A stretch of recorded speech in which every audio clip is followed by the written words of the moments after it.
Então, veja... Porque tinha aquela coisa, né, doutor Marcos? Tinha as mortes oficiais, né? A pessoa morreu por complicações da Covid, mas teve pessoas morrendo por outras doenças que eram consequência da infecção, né? O grande problema, esse é um problema, porque também você tem um grupo de médicos, muitos, né, que a gente sabe, essa população da qual eu faço parte, é absolutamente negacionista. Eu diria para você que hoje, talvez o número seja maior que 95% dos médicos sejam bolsonaristas, né? Acredite que, na verdade, nem são bolsonaristas, eles são anti-Lula, essa é a questão, né? A grande questão desses caras é o que eles chamam mais médicos, né? Eles têm. Até hoje eles não aceitam isso, Marcos?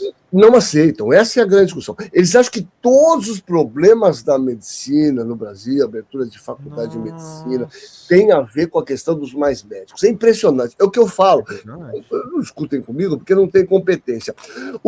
Então, abertura de faculdades. O período que mais abriu, e é sensacional, a gente vai andando aqui, a cabeça vai indo, mas é fundamental isso, Pedro, para você ter uma ideia, o período em que você se lembra quando o golpista, né, do vampiro Temer deu um golpe, né? Ele teve uma pressão do Conselho Federal de Medicina e ele fez uma moratória. Olha que sensacional! Isso as pessoas não sabem, precisam ler, precisam estudar. Ele fez uma moratória para a abertura de novas faculdades de medicina. Muito bem. O que as instituições fizeram? Judicializaram. Foi o período que mais abriu faculdade de medicina, foi no governo Michel Temer, apesar da moratória. Então ele passa como bom menino que fez a moratória, mas foi o período que mais abriu faculdade judicializando. Então, muitos escritores de advocacia deram muito dinheiro aí, tinha até valor. O valor para abrir uma faculdade era 5 milhões, eles tinham os caminhos da pedra para abrir. Só que na Baixada Santista abriram 2 aqui no Guarujá, uma por via judicial. Então, explodiu as faculdades justamente nesse período. Veja o equívoco das pessoas que têm, né? Eles atribuem que todos os problemas da medicina estão vinculados a isso. É a questão da baixa remuneração e tudo mais. Então, é disso que se trata. E eles têm isso na cabeça, que é mais médico trouxe médicos cubanos. É bobeira, não tem nada a ver. Médico cubano para atuar onde eles não queriam trabalhar, né? Sim. Para atender uma demanda do Brasil, afinal de contas, se o senhor não vai lá... Sim, com salários absurdos para as pessoas irem, as pessoas não queriam ir para lá trabalhar. Simplesmente essa é a situação, né? Então, na verdade, nesse sentido, muitos médicos, às vezes, preenchiam o atestado de óbito e falavam, isso aqui não foi Covid, não, o cara tinha ciência cardíaca, causa morte. Então, houve muito problema, e eu não tenho dúvida e houve uma enorme subnotificação. Mas mesmo com essa subnotificação, né, aquilo que a gente falou a primeira vez aqui, em umas contas que eu até mostrei na UDSM, veja, o Brasil corresponde a cerca de 2% da população mundial, mais de 10% das mortes de Covid aconteceram aqui no Brasil. Então, veja o desserviço que foi feito. Quer dizer, o que aconteceu no governo desse cara foi uma verdadeira tragédia, uma tragédia que a gente... E mais, eu digo mais, pior do que isso, né, Pedro?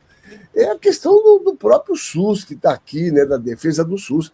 Eu não tenho dúvida em afirmar que se não fosse esse momento do surgimento dessa pandemia, e o próprio SUS mostrou a importância dele, veja, 70% da população brasileira não tem plano de saúde, emergência suplementar, depende do SUS.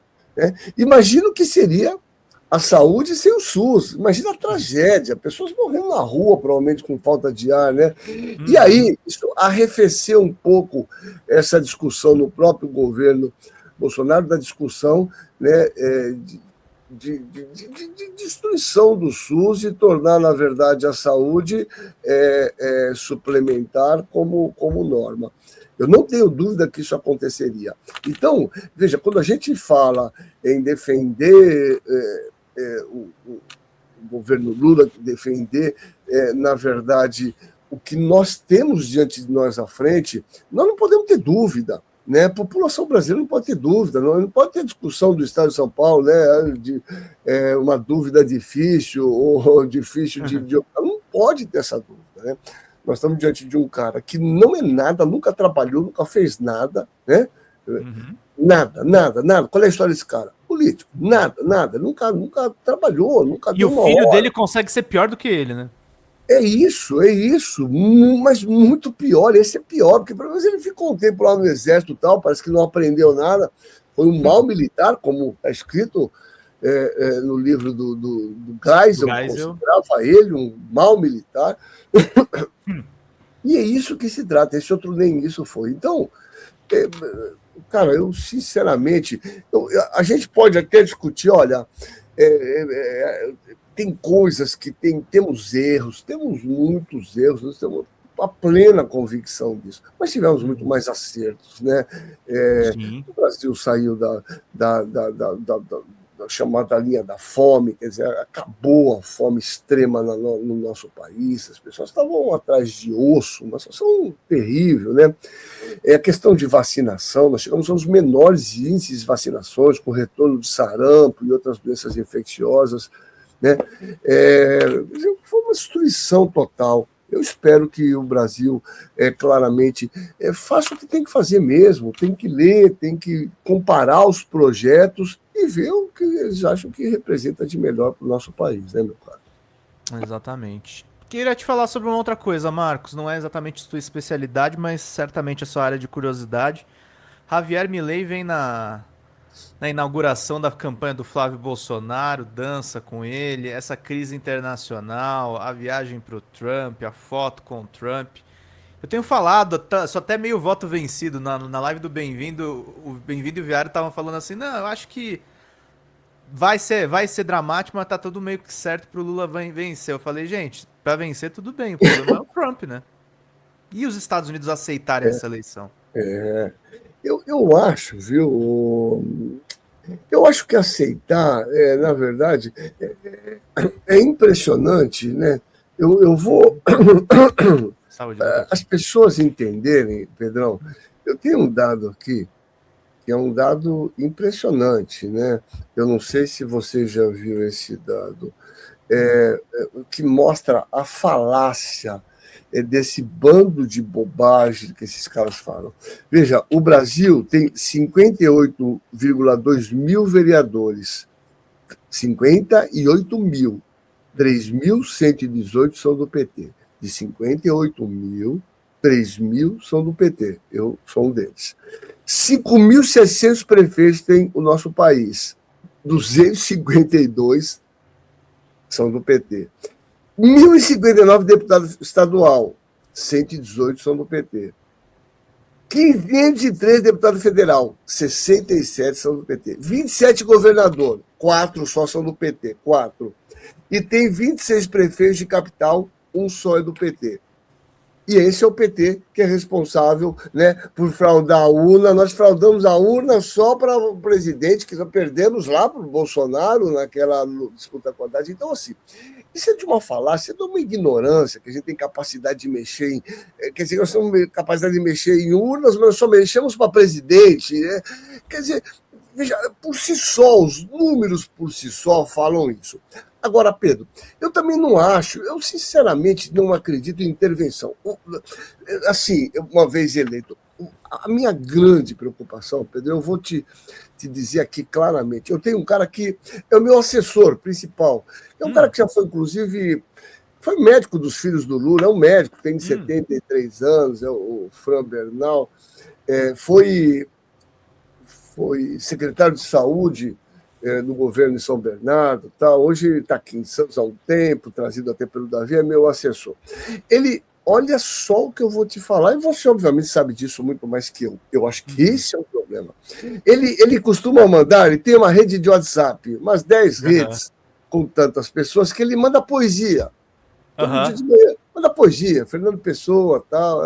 Que é fundamental as pessoas lerem, tá? O pessoal fala assim, se poesia não serve para... Não, leiam. É importante para a alma, é importante para você ter estofo.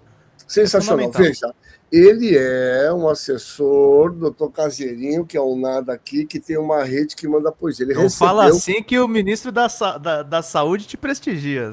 Não, esse é meu amigo, foi meu aluno, é meu amigo. Mas olha só o que eu vou te falar, Pedro. Ele recebeu um comunicado da Meta dizendo que ele não poderia ter esse número de grupos, com esse número de pessoas, enviando essas poesias. Eles tinham que reduzir, a partir de agora, ele tinha um número limitado de envios. Onde eu quero chegar? Se esses caras da Meta conseguem enxergar, né, o Fran Bernard aqui de Santos, que manda poesia com 15 grupos. O que eles vão fazer na eleição, né? Isso! Imagina o poder desses caras. Tem aqui, depois eu leio para você não, o que a Meta... É tipo a nota vergonhosa da Justiça Eleitoral. O Flávio me bota um vídeo de IA do Jair Bolsonaro. Ele tá preso, gente. É isso. Ele não pode falar. É isso. É muito sério o que a gente está vivendo. É muito sério. Na verdade, eu estou aqui, sou um partidário do meu grande amigo Serrano, assim. Se a gente não quebrasse os pés dessas grandes corporações da Meta, que meu amigo, é muito difícil, porque pode escrever, vai ser uma chuva, vai ser... Veja, se esses caras têm esse poder, eles têm o poder para o bem e para o mal. Esses caras estão completamente associados ao governo do Trump, né? Então, meu amigo, que a X do Elon Musk, a questão do Zuckerberg. Então, quando ele me mandou isso aqui, eu fiquei estarrecido. Eu falei, cara, eles conseguem detectar você um zerinho à esquerda aqui, zerinho à esquerda, por favor, né? Que manda poesia, eles conseguem ver. Mas uma pessoa comum, né, Caseira? Uma pessoa comum que atinge o tal. Se eles podem isso, eles podem o inverso. Eles podem serem permissivos, obviamente, com essas informações negativas, e que serão. Eu acho que esse grande golpe será um golpe da mídia institucionalizada, né, que, na verdade, me parece ser o grande desespero desses caras, essa possibilidade de trabalhar nesse nível, porque isso é muito poderoso. E a gente vê isso, eu estou nos grupos bolsonaristas aqui, que me puseram, eu fico lá caladinho para ouvir. É impressionante a velocidade que algumas informações que eles querem correm numa velocidade muito grande, com os mesmos discursos de ataque. É coisa muito bem instrumentalizada. E, obviamente, tem permissividade para fazer isso, porque senão não faria. Então, eu acho que essa é uma questão central nessas eleições, né? Tudo se encaminha de uma maneira muito lógica, e eu acho que eles vão bater muito nessas coisas que são muito claras. E nesse sentido, eu digo, veja o exemplo desse Milei. Veja, um cara vai no outro país, veja, ele é um chefe de Estado de uma das nações mais importantes da América Latina, né, cara, que tem os maiores níveis de comércio com o nosso país. Quer dizer, vai lá detonar o Alexandre de Moraes. Eles são tão ruins, eles são tão incompetentes, né? Descarados, né? Não, fala os caras, imagine quantos mais Alexandre de Moraes. Quem pôs Alexandre de Moraes foi o golpista Michel Temer, nem isso eles sabem. Não foi o Lula que pôs o Alexandre de Moraes por desespero dele. Quem pôs o Alexandre de Moraes lá foi o Michel Temer, cara. É inacreditável. Eles não sabem disso, porque os caras, na verdade, eles são semi-alfabetizados. Se você der um texto para um cara desse, você não consegue interpretar esse texto. Bom, né, eu digo, quem reza para pneu, né, quem põe o telefone na cabeça para fazer conta, você não pode esperar grandes coisas diferentes. Difícil conversar com um cara desse. Né? Quem toma detergente, porra, como é que você vai dialogar com um cara desse? Né? Não dá. Eu acho que a gente tem um grupo específico aí que o diálogo é impossível. Entre eles esse Milei, né, cara? Então o cara vem aqui e falou barbaridades do Lula, é um bandido. Cara, como é que pode um presidente de uma outra nação vir no seu país detonar os poderes institucionais, né, democraticamente colocados? Então, assim, eu acho isso muito sério, eu acho isso assustador, isso me preocupa de maneira... Né? O Brasil já chamou, obviamente, o secretário de... O embaixador, né, da gente. Porque, pô, que é um sinal necessário, né? É o mínimo, cara. Eu acho que a gente tem um limite de uma série de questões Eu acho que o Lula tem uma capacidade de negociação absurda, tal, e é isso aí mesmo. Mas também acho que tem coisas que têm um certo limite, né? E a gente não pode ultrapassar esse limite, né, Pedro? Mas, enfim, essa é a grande questão, né? Oi, gente, eu sou a Sara Miranda do Folha TV. Eu tô aqui para agradecer sua presença no nosso canal e pedir para você continuar apoiando o nosso jornalismo progressista independente, que precisa muito da sua ajuda. A primeira coisa, se você não está inscrito no nosso canal, já faz isso agora e receba as notificações das nossas lives. Além disso, você pode acompanhar toda a nossa programação durante a semana. Também tem outras formas de você continuar nos apoiando financeiramente. Uma delas é pelo Pix, folhademocrata@gmail.com. Também temos o apoia-se/Folha TV, onde você faz contribuições mensais e recorrentes e nos ajuda muito. Além disso, você pode se tornar membro do nosso canal. Clica lá no YouTube em tornar-se membro, veja qual é o pacote que melhor cabe no seu bolso e fique mais pertinho da gente, inclusive em grupo de WhatsApp com toda a nossa equipe com quem você pode interagir. Apoiar um canal progressista também é uma forma de militância. Então fica aqui com a gente, apoia o Folha TV, eu te vejo nas próximas lives. Beijo, até mais!